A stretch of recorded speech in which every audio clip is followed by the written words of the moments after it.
a 10th record by rejuvenated metal pioneers, a change of direction for one of the UK's biggest rock bands, a full length from a current darling of TikTok, a long awaited follow up to an emotionally charged debut, and a fifth LP from a Canadian indie rock band. This is 5 to Nine's Album of the Month episode for August 2025.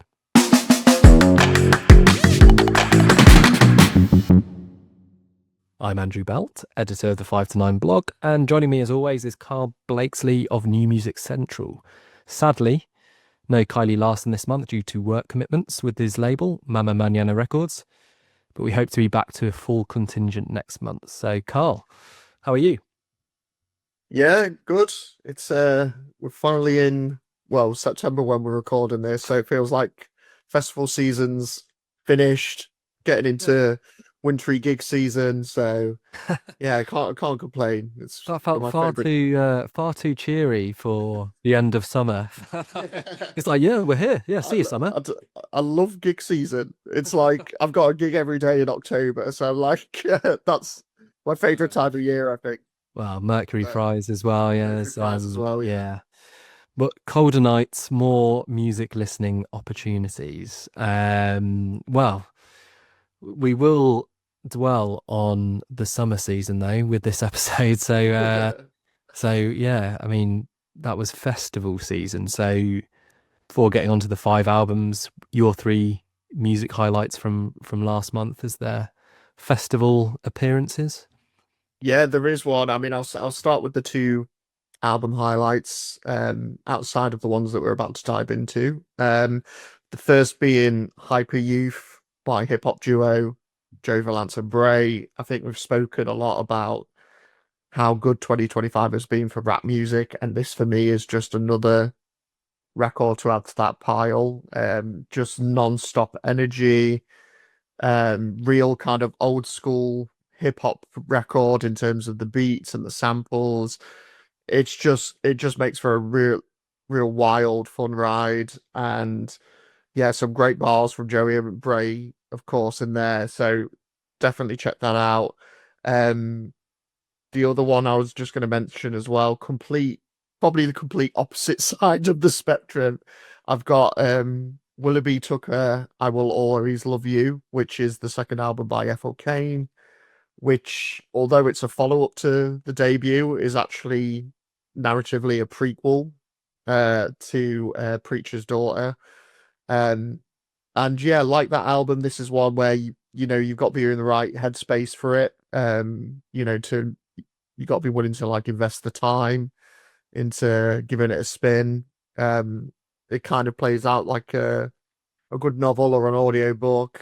It does obviously, yeah, like I say, need the patience because it can meander a bit. I mean, the last track alone is like 15 minutes long, but if you give it that time, you'll definitely be rewarded. I would say, great songwriting again, great storytelling, and yeah, just great music for sticking on your headphones and just really immersing yourself in this world that Apple builds. Yeah.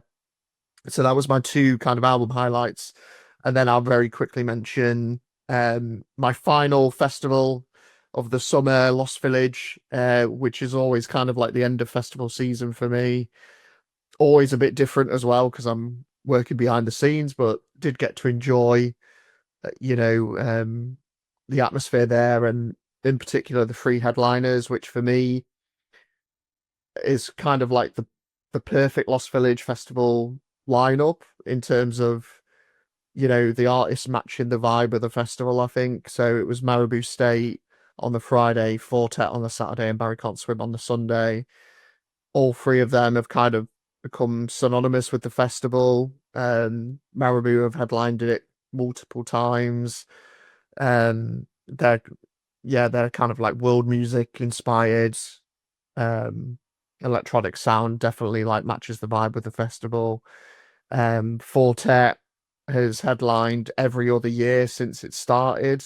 He's kind of like the resident headliner at the festival. And then yeah, Barry Can't Swim, who was just grown up, both literally and through his career at the festival as well. So Yeah, it just felt like a real celebration this year. Definitely one of my favorite years since I've been going.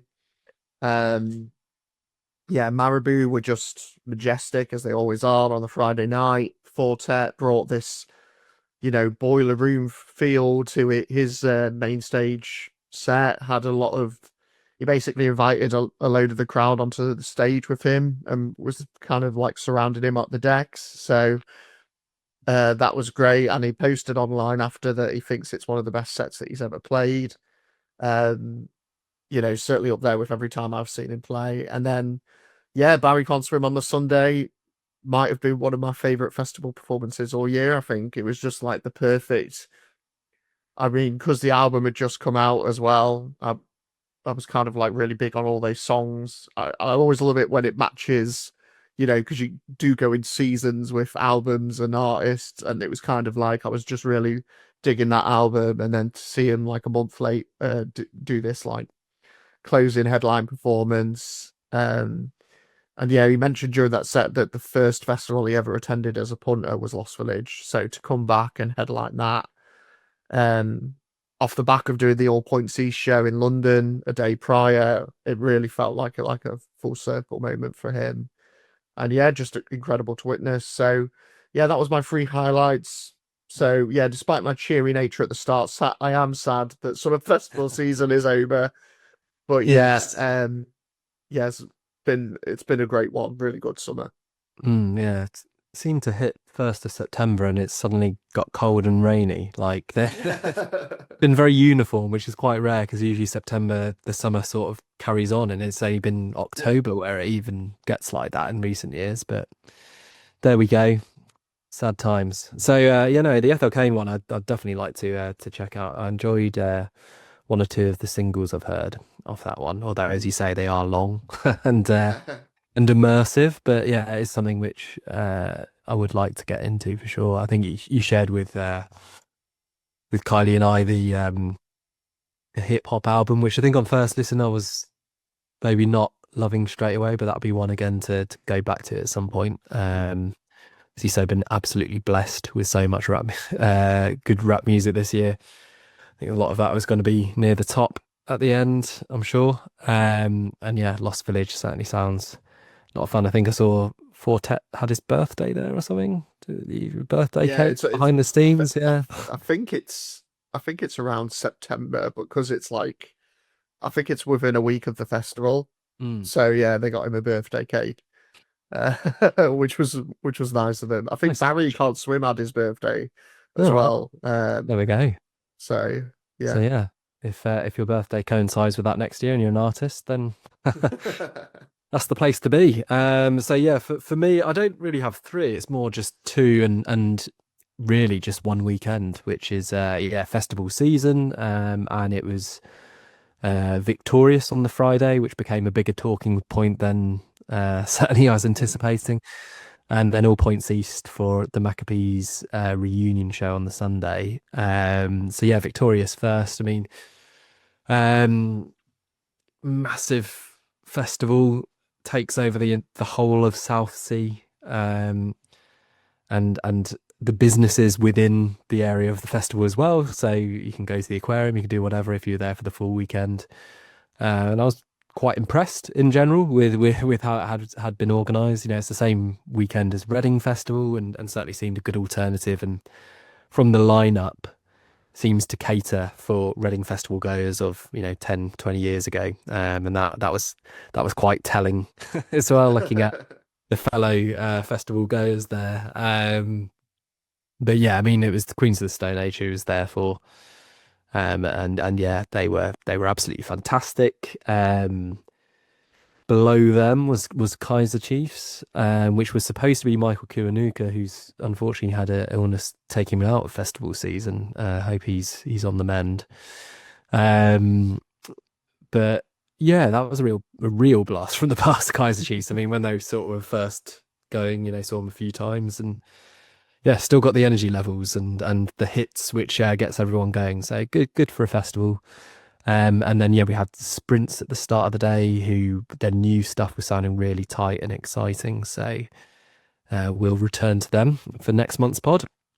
Ash, whose set was absolutely jam-packed, and finally Everything Everything. I finally seen them live. So Hey.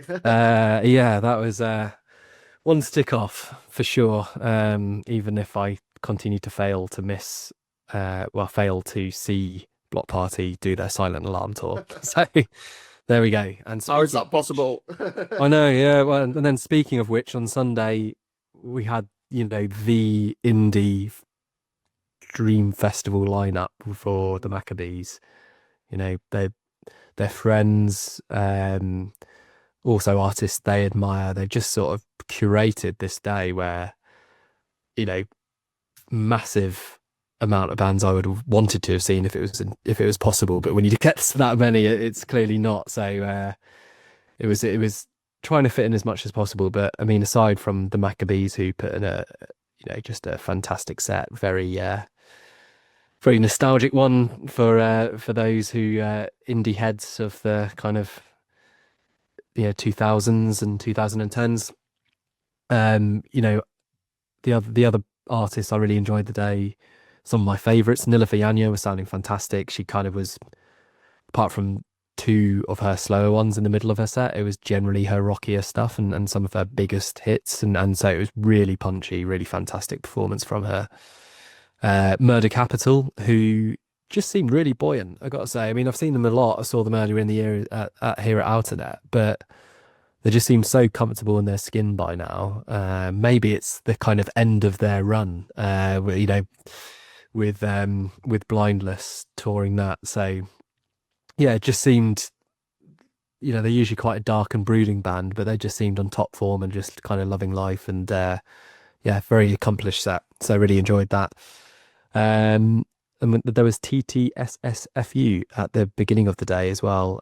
This singer from Wigan, up and coming artist, and was really enjoying what they do, kind of shoegazy. And yeah, certainly from what I was listening and the lead up to going, was enjoying that. So yeah, a few highlights from the day there. Didn't see CMAT, which is ridiculous. I know. I didn't see her because I'd never seen the Future Heads. They were on at the same time. I know, absolutely mad. But Future Heads were plonked onto a tiny, tiny little stage area, and it was absolutely rammed. And yeah, so Definitely did that. crossover with them and Maccabees as well. You can imagine. Well, exactly, yeah. So yeah, so that was probably one of the big misses. Yeah, a big apology to CMAT because that, in the bogs, some Irish bloke was saying CMAT absolutely stole the show earlier. He just randomly said before leaving. So, Wow. and her being the best performer I saw live last year, I can believe that. That's for sure. So I think I'll have to make up that.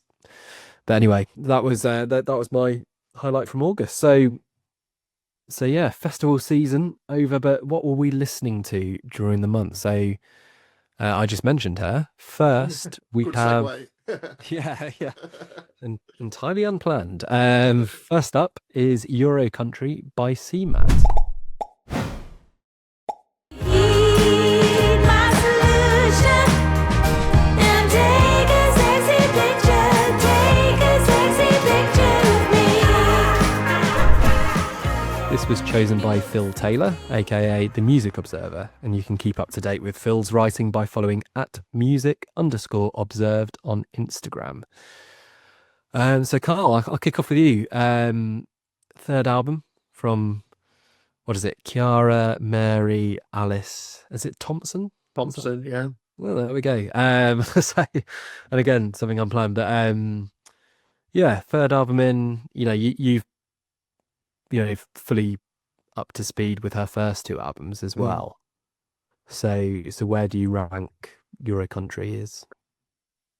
Yeah, I mean, CMAT, you kind of touched on it in terms of a live show, but yeah, definitely one of the most interesting and compelling, you know, alt pop stars of current times, for sure.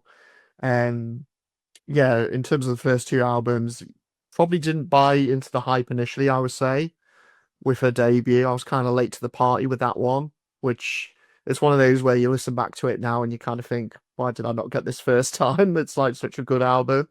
But yeah, it was a last record, Crazy Mad for me, where I just think, you know, just a superb singer-songwriter record. You know, I think I had it 11th or 12th on my album of the year list when it was released, but it's one of those like Everything Harmony by the Lemon Twigs that has just, you know, grown in stature for me as time has gone on. And I've like, the more I hear those songs and the more I keep returning to those albums, it just feels like a bit of a modern classic. And I think, you know, give it time. And I think, you know, Crazy Mad for me would definitely be revered as such. It's really got that timeless kind of sentiment to it that I think, you know, does last over time. So, but yeah, I think following that, there's not too much CMAT does different on Euro Country. It's another record brimming with just great songwriting, you know, her infectious charm and witty way with words that she has. And yeah, I just think it's another great collection of songs. You know, it's mostly very personal once again. Maybe it's a bit more political. You know, a lot of it is criticizing, you know, the current state of Ireland, something we'll probably also get into with one of the other albums later on as well. But I think the title track, you know, sets the stage perfectly, starts off with the, you know, the lyrics in Irish and then kind of transitions, you know, talking about, you know, her quest for fame and stardom, and like loosely you can kind of hear the undertones of, you know, Ireland's own ambition as a nation and all this kind of stuff. So yeah, it's kind of got like those levels to it where you can take the subcontext, but also, you know, just enjoy it for the, you know, the great songs that they are as well. I think the first half is mostly, you know, the singles, When a Good Man Cries, you know, the last single for the record and probably my favorite, really puts the country in Euro Country. It's got that great kind of folky instrumentation and some, you know, incredible one-liners in there. I noted down here, Veruca Salt, her Just Desserts. It's just brilliant. And then The People's Mess, Dunbar and Diana. Um, yeah, that kills me every time as well. And she makes references to all these you know, women that have been treated poorly in the press, which kind of, you know, seems to be a running theme throughout the record as well. But yeah, we've got Jamie Oliver Petrol Station, which she jokes, you know, won't make sense to the average listener. Again, kind of touching on, you know, some of the subtext that she goes into. Which again, that song just sounds like she's ranting about, you know, seeing Jamie Oliver's face at all these service stations while she's like out on tour and just getting sick of the sight of him. But underneath that, it's like this quirky meditation on, you know, irrational hatred and intolerance. So yeah, I just love how her mind works. It just, you know, it's, you know, thinking of how can I make a point about, you know, hatred and intolerance, and then she links it to, you know, how she feels about Jamie Oliver and stuff like that. So, yeah, first half is just pretty much all the singles. I got a shout out, obviously, Take a Sexy Picture of Me, which, yeah, it feels like one of the songs of the year. I think that and her Glasgow performance really has been, you know, that performance and that song has been what's kind of blown her up even more than what she was after Crazy Mad for me, I think. And yeah, I just love the considering that song's all about you know, attending award ceremonies and festivals, then getting hammered with personal attacks in the comments about her looks, about the weight. It feels like for that song to take off like it has, it feels like a big middle finger to like the online trolls to turn, you know, all that negative energy into, you know, her most popular song. So I really love that. And yeah, I mean, so yeah, great run of singles to kick off the record, but in the back end we get some really tender moments.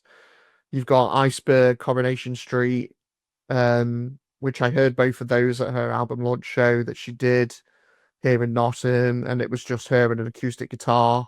And I think even on record, those songs kind of really shine, but hearing them in that kind of like bare bones setting, you really kind of appreciate the songcraft, I would say.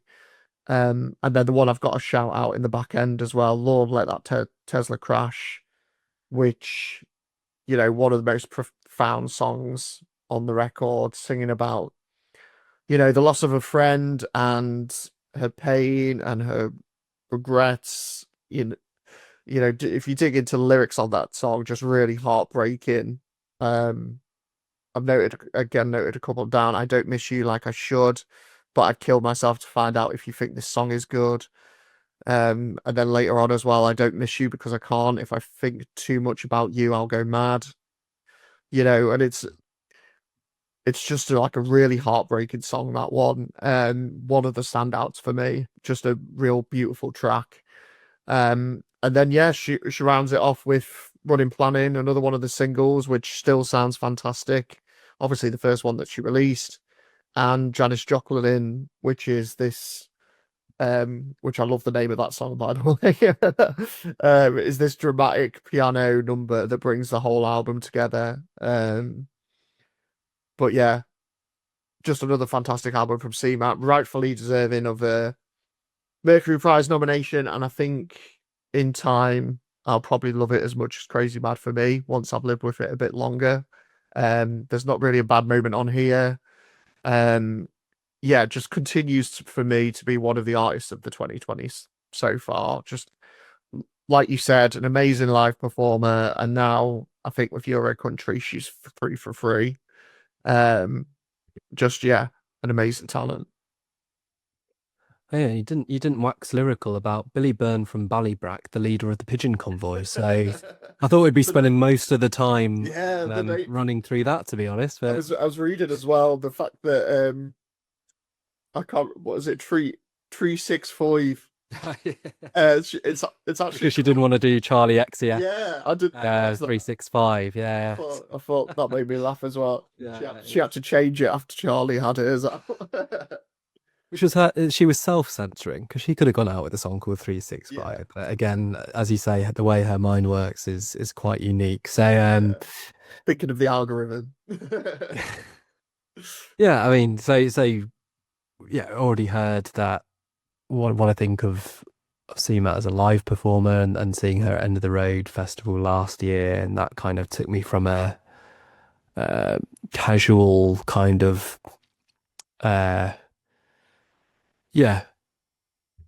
admirer to a believer, having seen her live and sort of revisiting. Plus the Mercury nomination last year sort of made me go to that album Crazy Mad for me, or sorry, 2 years ago. And yeah, realize what a stunning album that is. One of the best pop albums of the decade so far.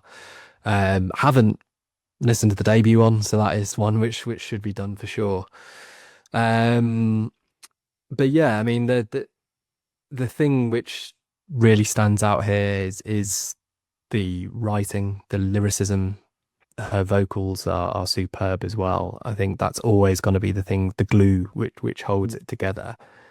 And when this album soars is when you also get a musical palette to bring it all together in seamlessly. And for me, it's the start of the record where you get that. You mentioned the single, say Euro Country, is absolutely fantastic, and there's so much going on there. And like you say, you can kind of just listen to it as a just enjoyable, excellent song without even digging into the meaning behind it, which is quite multifaceted. And the loss of Irish identity post Celtic Tiger, it's really anthemic, and I think is one of the best for sure. And then When a Good Man Cries, which you covered, and initially because another one you kind of shared on the chat, and when you were saying 3 for 3 when you'd listen to that song, and I heard it at first, I was like, yeah, it's okay. And then it's one of those I listened a few more times, and this is by far one of the best, and really reminds me of Stay for Something in the way it's a really gentle song, and then towards the end is when you see CMAT just completely go for it, It's like vocally. crescendo. Yeah. Yeah, which like even she's done it before for Stay for Something, but hey, if you got that good thing going, do it again, it's a very different song otherwise, and yeah, um, I used Genius, the kind of lyric kind of website to go through this album. It was a great companion because there's meanings behind all of these songs, and it's just so straightforward. So When a Good Man Cries was just about her reflecting on making a former partner of hers cry and sort of going, oh, am I the bad guy now? Like, it's feminism got to that point where it's shoe on the other foot.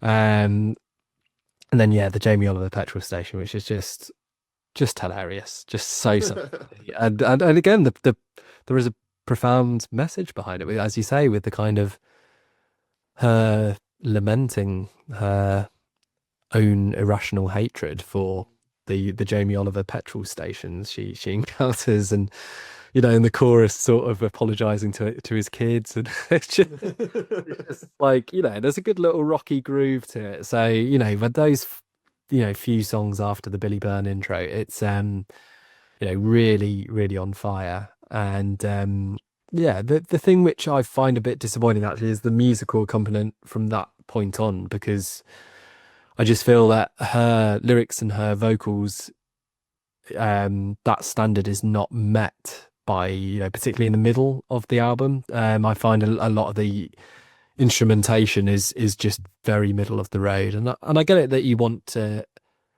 let the vocals shine, but I would have liked a bit more eclecticism across this album, and which you do get latterly with Janis Joplin, which I think I've did it twice, where I got to that one and I go, has the album finished already? Because it's so different, this jazzy arrangement after everything else which has come before, and it just shows the value in sort of switching it up on an album.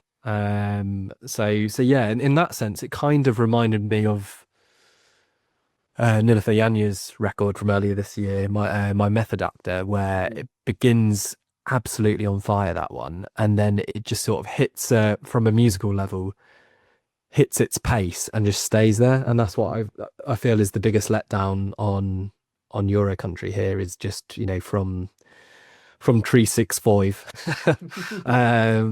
how from that point on it doesn't quite, of course there's Take a Sexy Picture of Me in the middle, but yeah, I just found that didn't excite or entice as much as I would have liked it to.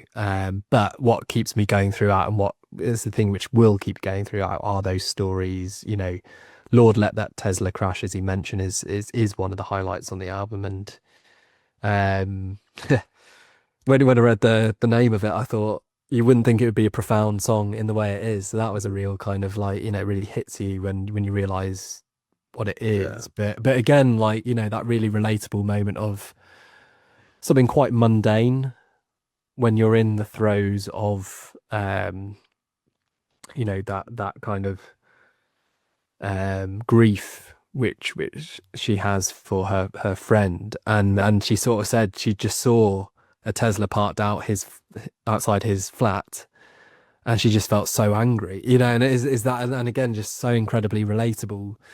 And it's almost surprising, because so much of her stuff is funny, is well. So when you see the name of the song like that, you think, okay, what kind of comedy things is this going to be about? So a surprising one, but yeah. So I think where I get to with this is, like I say, like with Nilüfer Yanya, a bit of disappointment. I don't think this does reach the heights of Crazy Mad for me.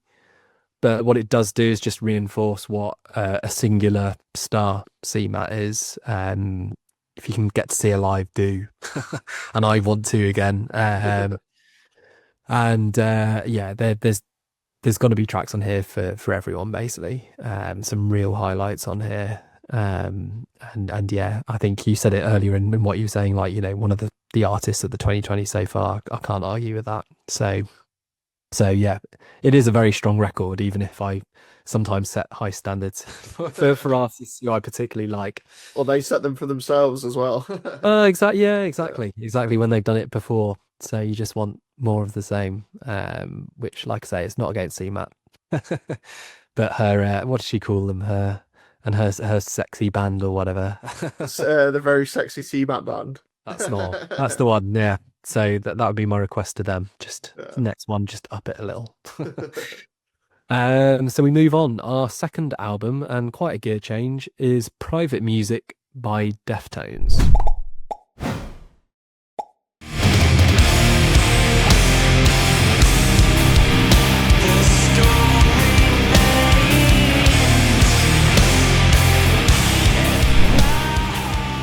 And this was my choice for August. So yeah, I mean, I'll ultimately, and I suppose from doing our kind of look back at the 2020s, revisiting OMS from 2020, the ninth record by the band, realized just how much I love that album, and yeah, seeing that they were bringing this one out, and it's been 5 years, was very keen to sort of wrap my ears around Private Music and see what they got this time around, aside from the striking album cover with the lime green background and the white snake slithering through.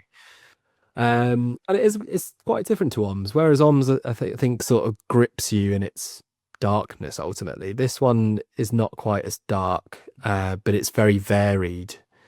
But what it does retain is that you listen and then you're locked in, which that's what I would say the current is, and really enjoyed the singles leading up to this. My Mind is a Mountain and Milk of the Madonna. But listening all together, it is just it's so listenable. It really takes you in. I think if you're gonna have maybe a slight criticism on OMS, the lyrics were a bit opaque. But on Private Music, you do get a little bit more of an insight. It's not, they're never going to be the most, I'm never going to go on Genius and it's going to tell me like CMAT's album, exactly what was on their mind when they wrote the song. But here you do get a bit more direct lyricism than the previous one, and yeah, there's a lot going on here. There's themes of love, themes of kind of dreamlike states I got from quite a few of these songs. That kind of nether region between like basically in bed and sleep, and that it's sort of slightly not their state in which you're in, and really sort of delve into that in a quite kind of ethereal way. But yeah, with all that variety on this album, it's just a great listen. I mean, yeah, My Mind is a Mountain just kicks off massive intro here with marching band style drums.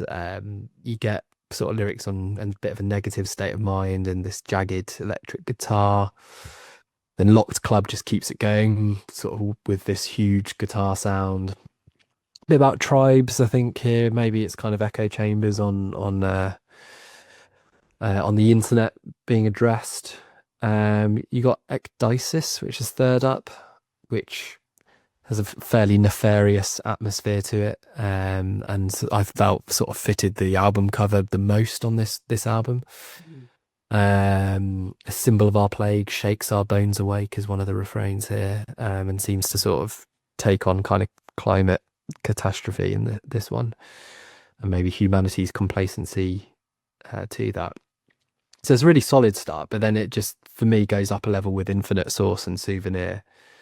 Infinite Source,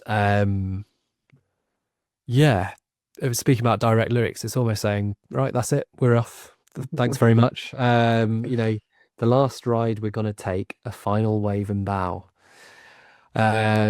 which you can either take as just the general ending of every gig they do, or like something more telegraphing a bigger message, which again, there's been a bit of talk on the internet about whether this is them saying it. It was a bit strange that it would be fourth in the track list, but but there we go. Nonetheless, it's a really fantastic song. And then Souvenir, possibly my favorite on the album. Yeah, it goes into that kind of dreamlike state, and yeah, just really embraces the mystery of nighttime and shared but different dreams with your partner or loved ones. So I like that the really dreamy atmosphere just really pulls me in. And then I could do all of these, I suppose. But other one, I mean, second half it gets even better. I think about you all the time is actually my favorite one. Sorry, where they really just dial it down. And yeah, it's just beautiful love song, really. And I don't know whether it's towards a partner or a parent actually on this one. I wondered if it was more parent based on the lyrics, but still just um yeah, so heartfelt and just absolutely fantastic, that one. So if you're not even into metal music, give that one a go. That might be your entry point. And then yeah, they sort of back to it with Milk of the Madonna, Cut Hands, and then Departing the Body is another fantastic outro. So I've whittled through most of the tracks on there, given a bit of an overview of the whole thing, and I'm not saying anything which drags it down at all. It's just different levels of great. Either fantastic or great. I wouldn't say any of them are just decent either. So yeah, Deftones, they're on a roll. they're darlings now, the Gen Z, TikTok and all this kind of stuff, having this renaissance. I'm gutted I couldn't get a ticket to their O2 show next year because it just sold immediately. So I kind of wish they weren't as popular with the younger generation. But yeah, I am grateful that they're still bringing out music as good as this, and all it makes me want to do is just dive back actually to because they're one of the new bands. They're not new metal, but they were in that ballpark when I was getting into that music, and I didn't give them as much of a go as I did with others, and this just makes me want to go back to that stuff and have a more rounded view. So yeah, what did you make of Private Music? Yeah, I mean, similar to you. I mean, yeah, you said like new metal scene. Again, like similar to you, very much my era. It was kind of the main sound that I was drawn to just as I was discovering music, and probably still there as well in, I guess, like my eclectic music taste. That kind of genre bending nature of it. Yeah, it's probably influenced it somewhat, but yeah, Deftones, as you say, obviously right in that scene at that time. But I think I was just probably too young to appreciate them at that time. I was only 10 years old, I think, or not even that when their first couple came out. So yeah, I actually came to them at Gore, which they released, I want to say 2016, maybe. Which then, yeah, that would really enjoyed that record, and then that sent me back to the likes of White Pony, Diamond Eyes, Around the Fur, which there's still quite a few in their catalog that I've not listened to. But yeah, I mean, certainly the key ones I listened to, and then yeah, like I say, enjoyed Gore, and then OMS, as you mentioned, Big Step Up. The title track for me was particularly amazing. Definitely one of my songs of the year that year. But yeah, the whole thing just fantastic. Not a bad moment on there. And now with Private Music, I genuinely think it might be my favorite Deftones record so far of the ones that I've listened to. Doesn't really, change the formula. It is the sound that they've been making, for the past 20 plus years.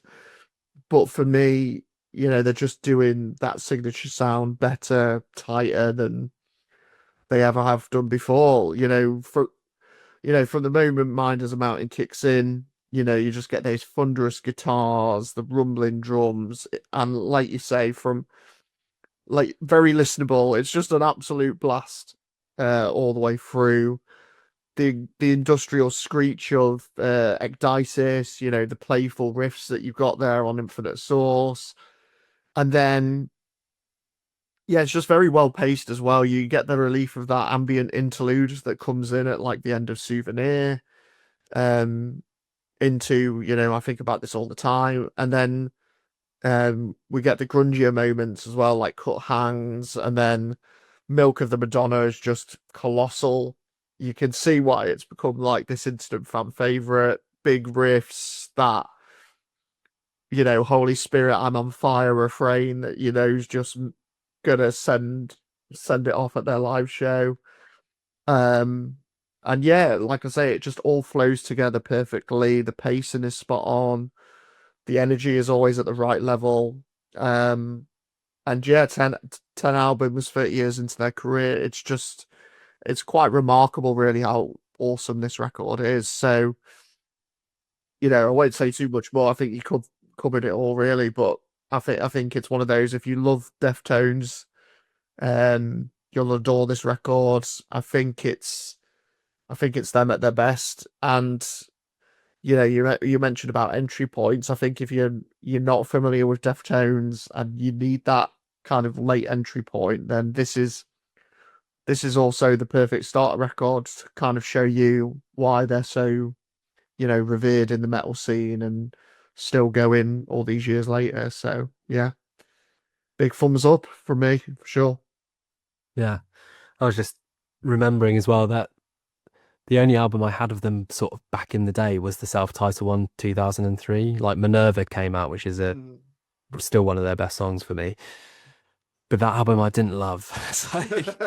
So like I kind of parked, obviously I know all the other hits from all the various other albums, but never delved in as much. Mm. And then it was seeing randomly, I think Sunday Times or whatever, they were talking about OMS, and I was thinking, oh, Deftones, yeah, let's give that a go. And then was kind of blown away from that. So yeah, This can't be the Def- same band. yeah, yeah. I think the self-titled they went more screamo than I was expecting. Mm. But also a bit what you said. Like I think I was a bit young for them at the time when I got into them, and so yeah, it's definitely the time to revisit some of the other ones for sure.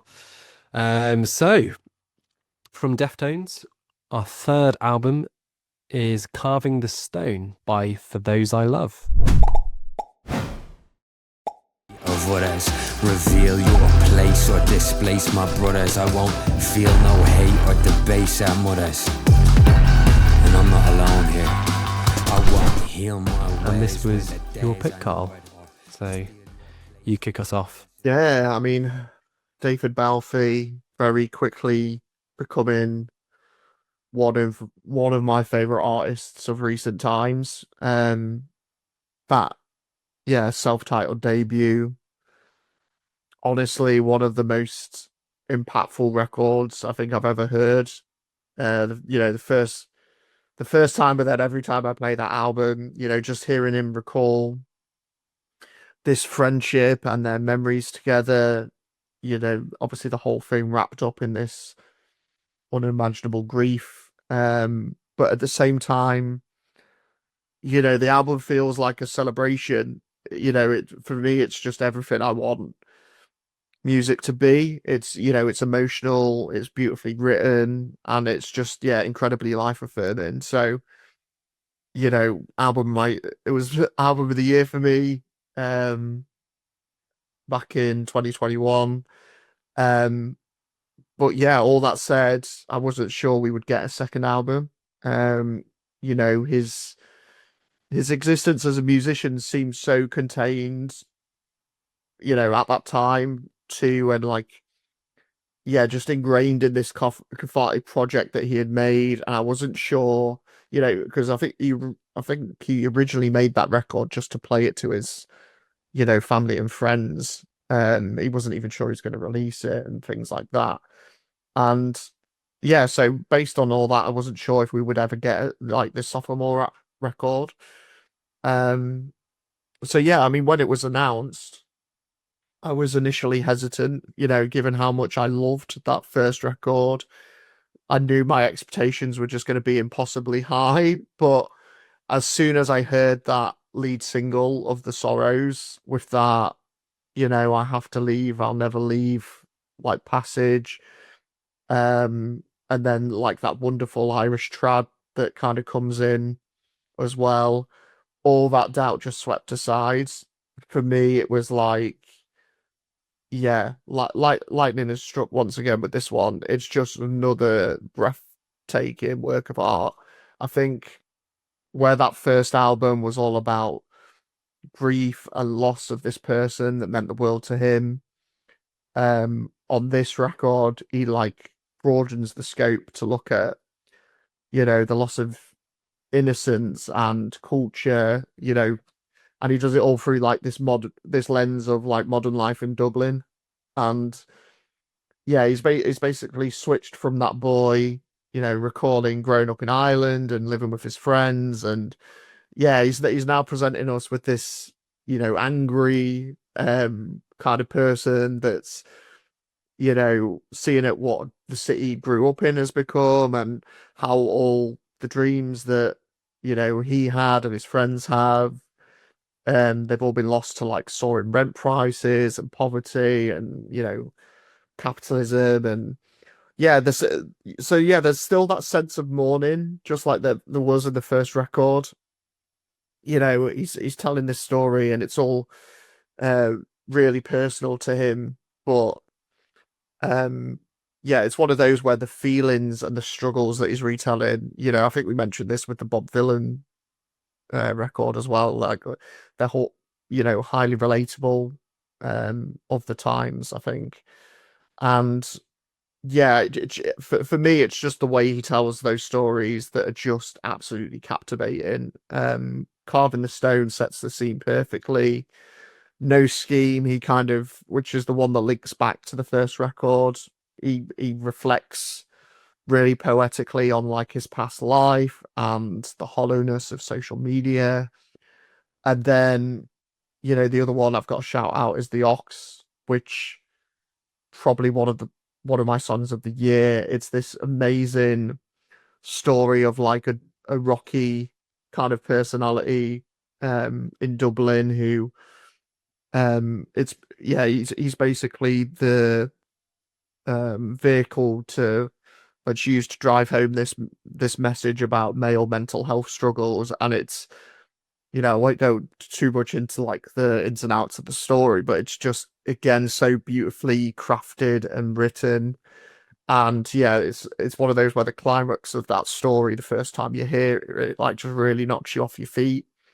Um, Civic again is a reflection on like, how he took his 20s for granted and now he's in his 30s. And he's kind of looking back favorably on his 20s. And then we get Mirror, which was another one of the singles, which is probably like the most outwardly aggressive and frustration fueled cut that we get on the record, where he basically takes aim at this like current wave of nationalism that we're seeing. And he just doesn't mince his words at all. That last line where it's like, these bit of fuckers will tell a man to hate is to love and then hang them out to dry as soon as they're done. Which, yeah, just certainly sticks with you again. The way he delivers it. I like how the song builds up until to him delivering that line.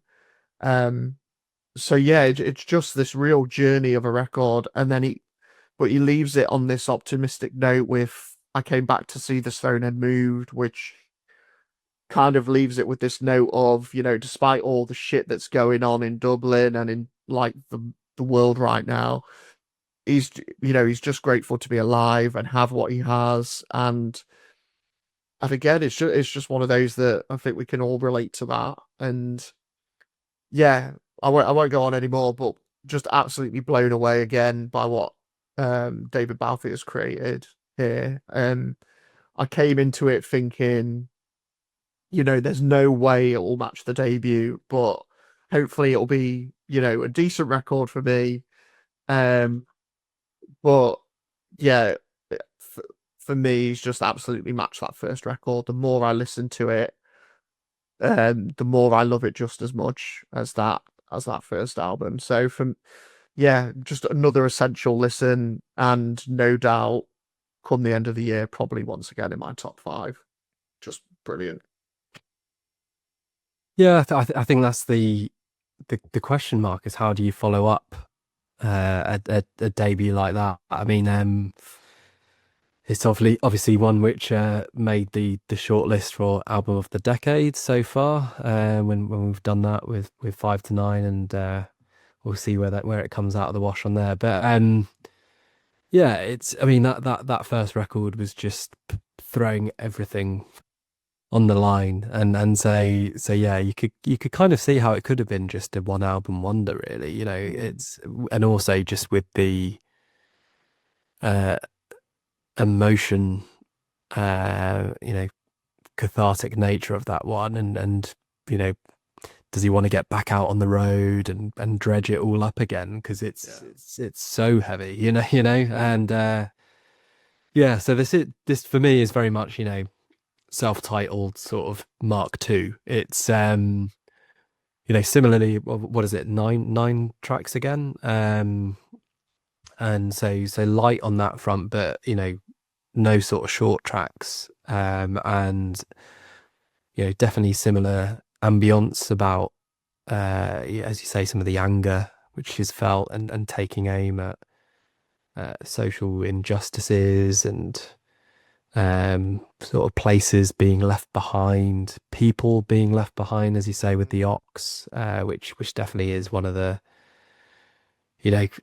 most interesting tracks on here with the storytelling. So yeah, I mean, for me, but it's yeah, like the debut again, but not quite as impactful, because the debut was so impactful. And then, like I say, I don't think I could. It's almost impossible, I think, to surpass that, as he is, basically, because of how much went into that, and what it meant. But it's not far off, I wouldn't say, in terms of an accomplishment on these 9 tracks. I mean, you mentioned No Scheme. That for me, plus No Quiet, are my 2 favorite off here. No Quiet, there's this foreboding bass, light percussion, and a kind of depressing tale of a woman left alone after her parents go, and the brother makes a poor decision. It's really like heavy, affecting tale. So yeah, it's one which, and probably similar to the debut as well, I need to be in the right space to listen to. It's not like an easy listening album by any stretch. But I gotta say, I'm still kind of baffled that he's not more popular, really. Like, because that first album it's like seminal, and it seemed at the time, the main track was the one which was being played everywhere and stuff. And yet, I look at, there's been a little bit about this second album, but not nearly as much as I would think, and that it would be like, wow, he's come back to do this. So definitely more deserving, I would say, of a wider audience, what he's doing. One of the most unique artists out there. And yeah, it's great that he has returned to the fold after potentially could have just left it there with such a statement, as on the self-titled. So yeah, it's another fantastic achievement. Yeah, and I suppose it's just intriguing to know what might come next, and what kind of gap of time there might be and everything else. But this is one which definitely should be, on people's listening lists for this year, and is in the higher echelon of records I've listened to so far this year as well. So yeah, I think that's 2 thumbs up. So, we now move on to the second half of our 5 with our 4th album, which is Bury the Key by Tops.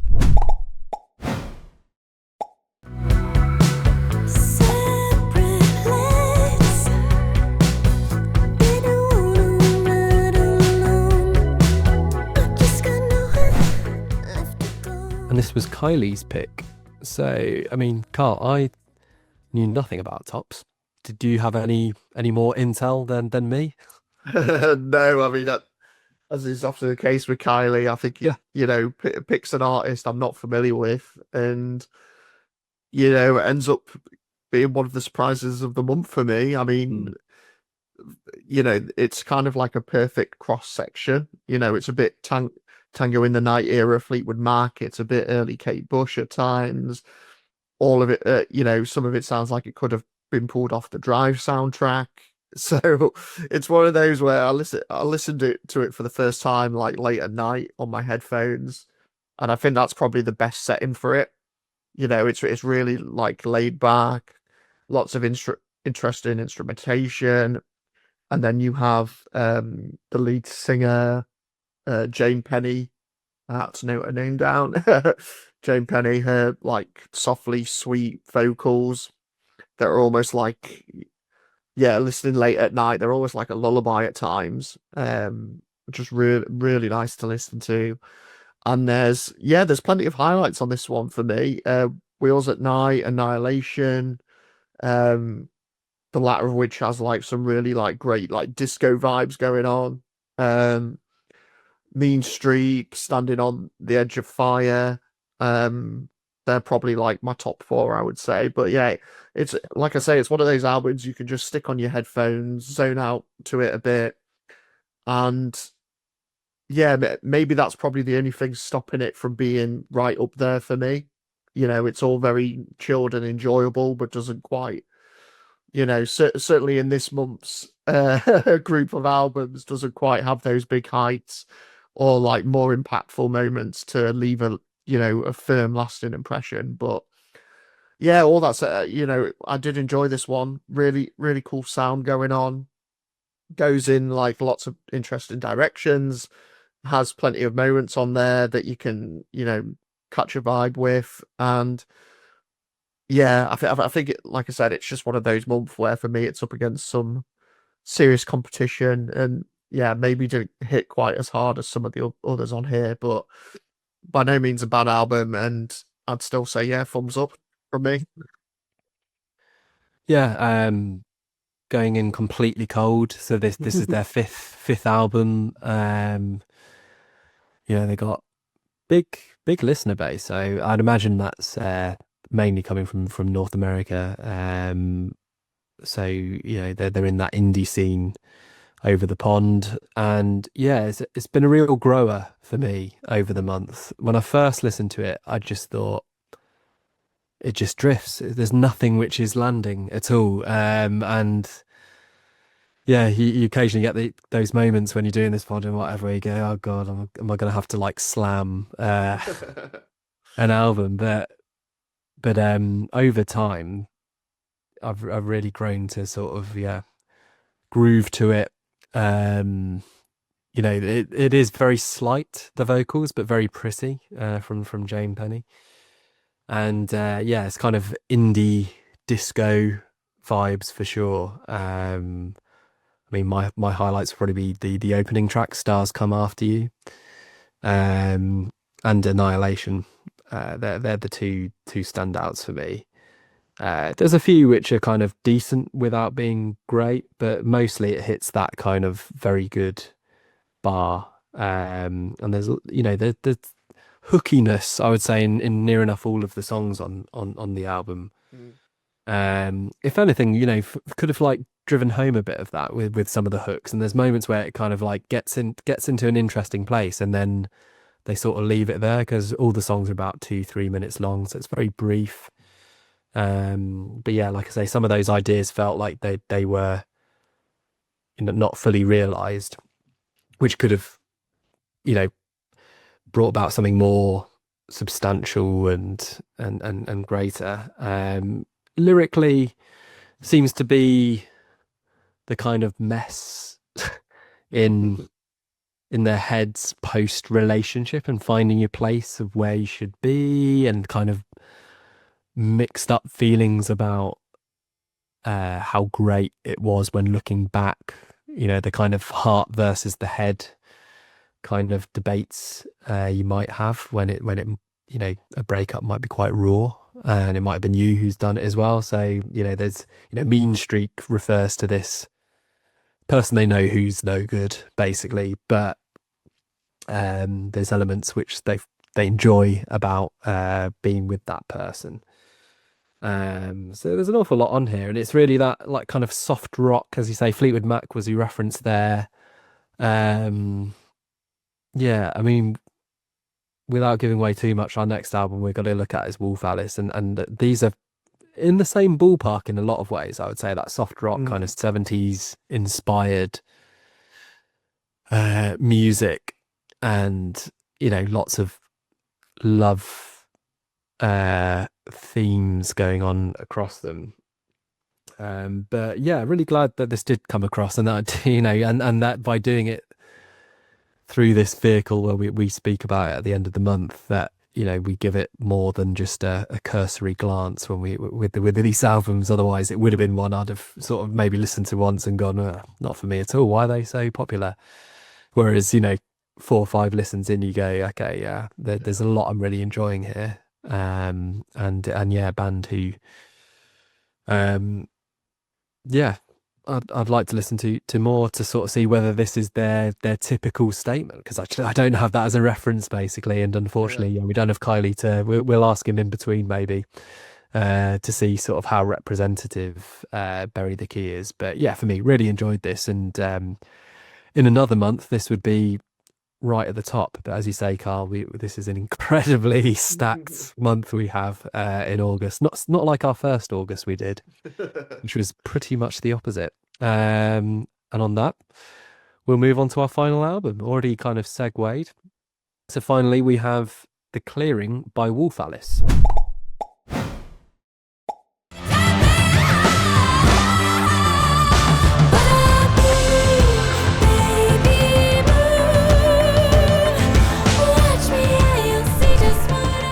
This was our poll winner, so thank you to everyone who voted. I think it was my pick for the poll, although if I hadn't, I'm sure you would have, Carl. So I mean, I voted for it, so there we go. Yeah, I remember what I because picked, I was looking at it earlier. I think you must have gone Blood Orange for your one. No, I think kind of went Blood Orange. There was the Beths as well, which I definitely didn't pick, and I didn't pick Nova Twins, which was Phil's. So you must have, because I didn't pick Blood Orange either.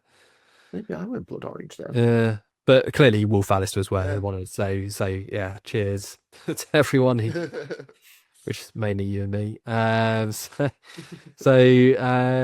Clearing. Yeah, I mean, I spoke about the journey with Tops in that previous review, and also the similarities in terms of the kind of genre space with Bury the Key by Tops, and then this album, The Clearing by Wolf Alice.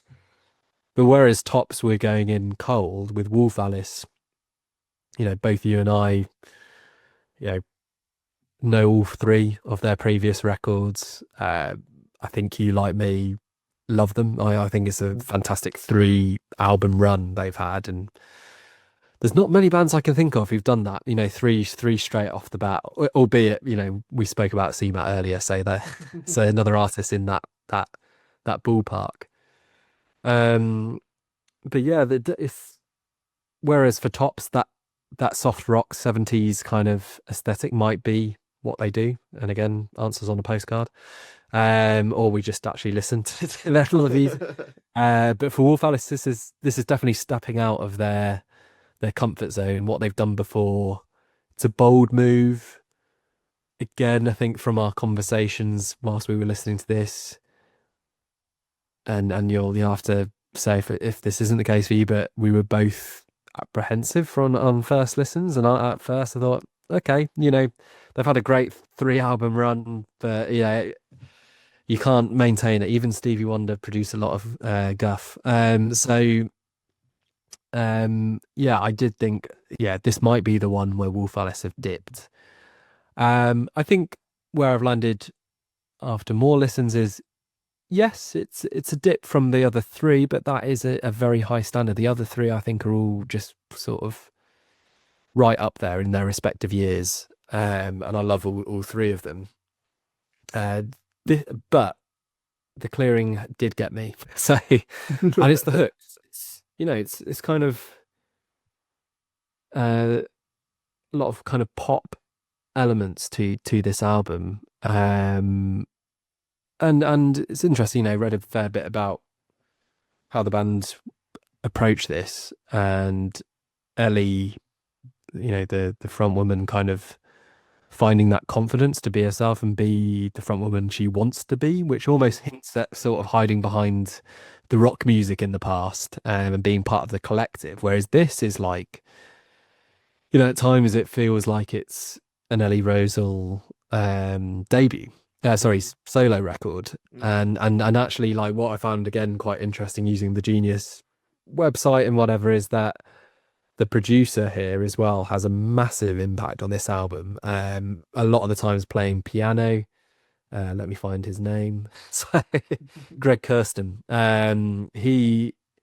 It's almost the two of them as a new duo in a lot of ways, and yet, you see the drummer have play his biggest role in a Wolf Alice album as well, most particularly on White Horses, where he takes lead vocals. So yeah, it's a really bold step, but Ellie's vocals have never sounded so good. Even though I don't think this album matches the other three, I think her vocals are the best on this one. They're sort of in a different phase of life, and that's reflected, I think, on this album, and they're quite at ease with taking on this new direction. I think the songs in which it kind of is pulled off the very best would be Bloom Baby Bloom, Leaning Against the Wall, and White Horses. They're probably my top three on this one. But there's rarely a bad moment. I think Bread, Butter, Tea, Sugar, it's very catchy. I do quite enjoy it, but maybe is a slight dip. The piano takes a really big place in this album, so that if you like a piano ballad, then give this one a go. But yes, it's quite a playful album. I think, yeah, it's a bold step. It actually reminded me of Haim's I Quit album, but I felt this is more concise and better than that one, ultimately. And then, like I say, once it really bedded in, once the harmonies were kind of there, and yeah, I kind of gave 4 albums in. They haven't taken, whilst I felt this was it's almost like a near miss in that sense, and I would have saddened me that I'd have felt that they had taken a wrong step. In what's been, like I say, great 10 years of the band so far. But yeah, like I say, it's bold, but it works, and I think really just is reflecting a really interesting phase for the band, and sort of maybe it's a bit of an Arctic Monkey step to take them into their next phase. Yet to be seen. But ultimately where I lands was that. And then when I was compiling my own Mercury Prize list, this made it. So it's one of the best 12 British albums I've heard, between the last 12 months, basically. So yeah, that's me on the clearing. What, Carl? Because I think, like I say, that similar kind of journey for you, right? In terms of initially being a little bit put off. Yeah, for sure. I mean, I've listened to this one, I would say probably the second most on the slate this month. And yeah, like you, I went from really disappointed to it growing on me, quite a lot. That said, I'm still not quite sure what to make of it or how I feel about it. It's a strange one. It's, obviously you mentioned it, big Wolf Alice fan from their, right from their early days, supporting Swim Deep. Every album they've done, I think, has ended up in my top 10 of the year. Blue Weekend was in my top 3 and is probably still my favorite album of theirs. And yeah, obviously we had Bloom Baby Bloom as the lead single, which, I think is still one of their best songs to date, just a powerhouse of a track. Ellie's vocal performances on there, just absolutely jaw-dropping, as you say, as it is across most of this record. The Sofa as well we had as a single, which felt like vintage Wolf Alice. White Horses that you mentioned, fantastic as well. So yeah, I was really enjoying all the singles. So yeah, that base plus how I felt about them anyway, went into this with very high expectations, and I think, naturally it has ended up falling a bit short, even though it has grown on me. Um, and yeah, it's one of those that, there's nothing bad about it. There's some great moments on here. The three singles I mentioned, as well as Lean Against the Wall. Um, and you mentioned Bread Butter Tea Sugar. I think the latter part of that track with that, awesome guitar passage from Joff. Really, really like that part of the song.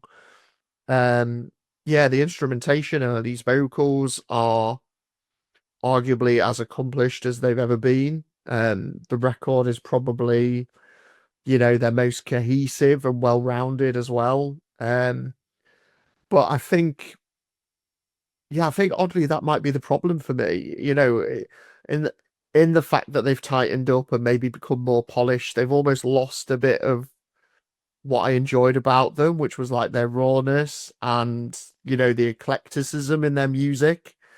You know, like you go back to an album like Vision of a Life, and you had that ethereal opener in Heavenward. Then you had Yog Fu, which is like this ferocious punk track, and then Beautifully Unconventional, which is like this catchy pop song.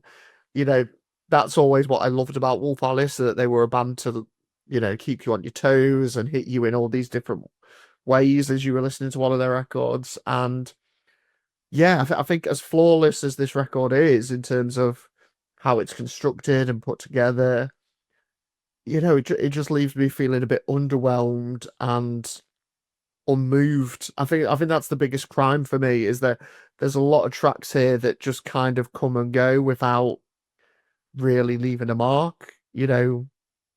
Play It Out in the middle of the track list here with Ellie reflected on motherhood is obviously one that stands out from that side. But yeah, that's one of a few really. Fawns, Passenger Seat, Just Two Girls, even, which I know they've just released. Midnight Song.